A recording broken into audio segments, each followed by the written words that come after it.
Chapter 23. He who is emasculated by crushing or mutilation shall not enter the assembly of the Lord. One of illegitimate birth shall not enter the assembly of the Lord. Even to the 10th generation none of his descendants shall enter the assembly of the Lord. An Ammonite or Moabite shall not enter the assembly of the Lord. Even to the 10th generation none of his descendants shall enter the assembly of the Lord forever, because they did not meet you with bread and water on the road when you came out of Egypt, and because they hired against you Balaam the son of Beor from Petha of Mesopotamia to curse you. Nevertheless the Lord your God would not listen to Balaam, but the Lord your God turned the curse into a blessing for you, because the Lord your God loves you. You shall not seek their peace nor their prosperity all your days forever. You shall not abhor an Edomite, for he is your brother. You shall not abhor an Egyptian, because you were an alien in his land. The children of the 3rd generation born to them may enter the assembly of the Lord. When the army goes out against your enemies, then keep yourself from every wicked thing. If there is any man among you who becomes unclean by some occurrence in the night, then he shall go outside the camp. He shall not come inside the camp. But it shall be, when evening comes, that he shall wash with water, and when the sun sets, he may come into the camp.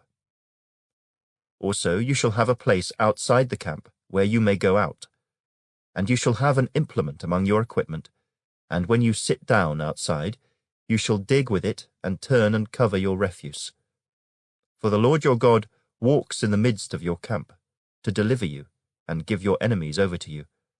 Therefore your camp shall be holy, that he may see no unclean thing among you, and turn away from you.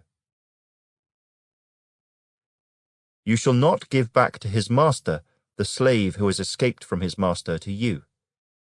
He may dwell with you in your midst, in the place which he chooses within one of your gates, where it seems best to him.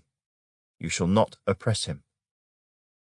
There shall be no ritual harlot of the daughters of Israel, or a perverted one of the sons of Israel. You shall not bring the wages of a harlot or the price of a dog to the house of the Lord your God for any vowed offering, for both of these are an abomination to the Lord your God. You shall not charge interest to your brother, interest on money or food or anything that is lent out at interest.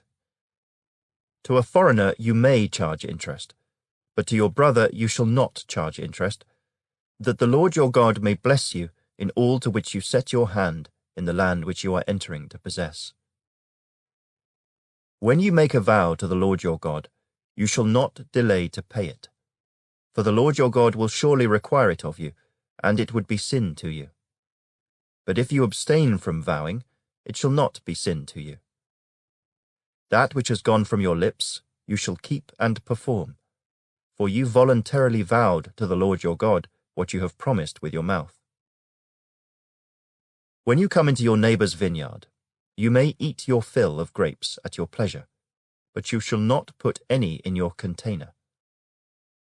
When you come into your neighbor's standing grain, you may pluck the heads with your hand, but you shall not use a sickle on your neighbor's standing grain.